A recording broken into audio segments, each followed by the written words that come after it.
Hello, and thank you for joining me on another episode of the Tech Exec podcast, where we create world class engineering teams. I'm your host, Aviv Ben-Yosef, advisor and consultant to tech executives, and today we're going to be talking about knee jerk reactions. Every one of us have what I call our default responses.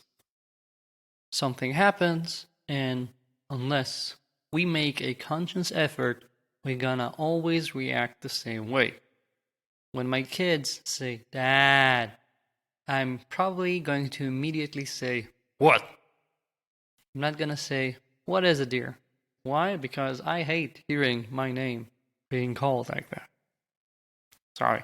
Where were we? Oh. At work, some of the default responses I see as, for example, the classic shooting the messenger. Someone comes over to you and says that a deadline might be missed, and you get angry. One of your tech leads come over with an idea for a change in the framework, an investment, in a new tool, something like that, and you just push him away saying, "I don't have time for that." Someone from product comes with an idea for making a few changes to something you've already started working on, and you just get all protective and say, "No way." AP or from, I don't know, sales, customer success wants to kickstart some change initiative, and you realize that it would require some of your time as well. And again, you get all protective of your time and say, no, we cannot do that before 2025. Those all might be your default responses, which are, of course, I'm guessing you can hear, are not always the optimal way to respond.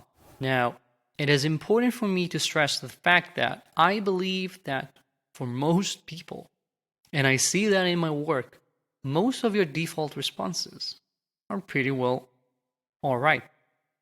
If the majority of your default responses were off, you were not likely to be in an executive position because you would be making so many mistakes, right? And I think that's something that's important to always keep in mind. You don't need to change the entire way you look at things, but you do need to become aware of those 20% of times where your defaults are off, and improving there might give you a noticeable leap in your personal performance and in the way things operate around you. And that's what we want to focus on today, your bad knee-jerk reactions. Because if you have good knee-jerk reactions, then I don't care. That's good. Catch my drift, I'm guessing. So, examples of bad responses. If you notice that you always shy away from debates, slight arguments, even just pushing back a bit, and whenever someone comes up to you with a request, you just say, "Yeah, that sounds good," and like a minute later you facepalm and say, "Why did I agree to that?" Then you need to adjust that default response. If you find that you always shoot the messenger, you need to fix that default response.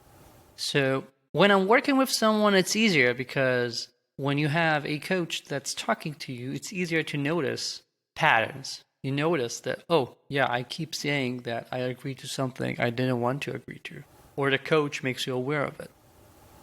When it's just you by yourself, it requires you to do some introspection and think of the past week, 2, 3, 4, and see if you notice any patterns of stuff that you're doing that are not as well adjusted as they should. And responses like agreeing to stuff you shouldn't are easier to spot because those eventually upset you. You are the one that now has to be accountable for whatever you committed to doing or agreed to. Shooting the messenger, on the other hand, is a bit harder to notice because you might not even realize that you're shooting someone. You might not realize that you just offended someone or discouraged them from wanting to voice an idea in the future. That's why you also need to make sure that you solicit feedback correctly from people. I think I have a previous episode about that, and it's also something that I mentioned quite a bit in, I think, Chapter 10 of the Tech Executive Operating System, which should be publishing very, very soon. Now, once you've solicited feedback from people to see if there are any bad default responses you're unaware of, and once you've performed that introspection to see what are you doing instantaneously, spontaneously, reflexively that you shouldn't, try and find the right way to short circuit that habit. And there are a bunch of very good resources about changing habits. I personally really enjoyed Atomic Habits by James Clear and The Power of Habit by Charles Duhigg. And most of these eventually boil down to learning to notice the trigger.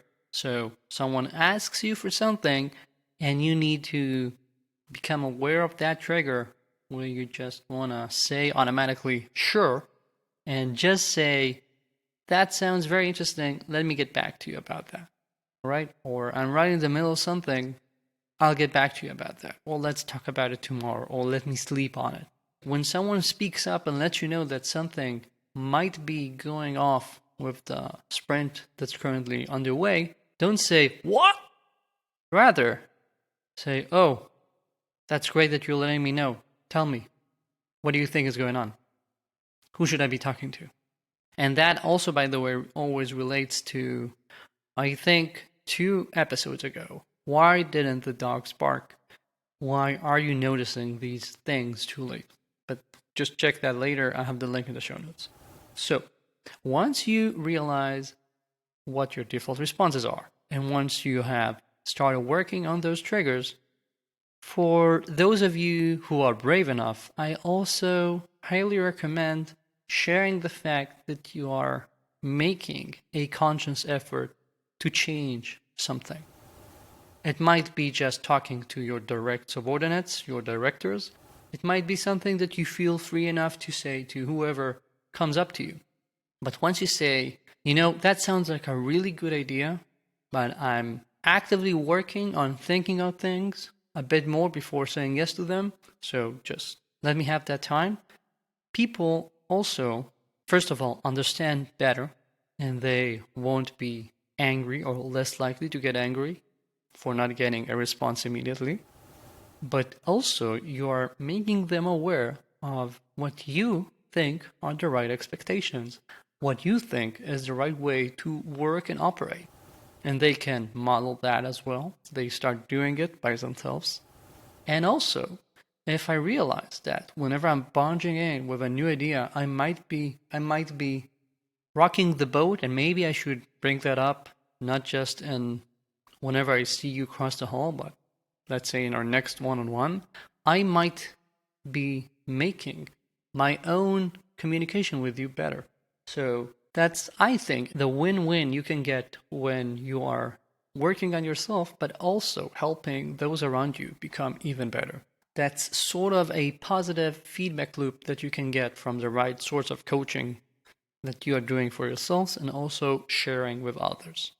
I've seen that happen in countless organizations, and that's always a beautiful thing to see, how merely by not being afraid or shy to disclose the fact that you are not perfect, which, by the way, everyone knows, and working on yourself can make everyone around you do the same.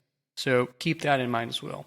Work on your default reactions and find those 20% of bad knee-jerk reactions and try and improve them a bit. You won't be perfect, but you will be making good, solid steps toward a better condition, which is what we're after. Success, not perfection. That's it for this week. Thank you for joining me. If you haven't yet, be sure to subscribe to my newsletter where you can get every week this episode, an article, exclusive insights, videos, updates about talks and similar things I'm doing. And, it's free. Why aren't you subscribed yet? So link is in the show notes. Thank you and talk to you soon.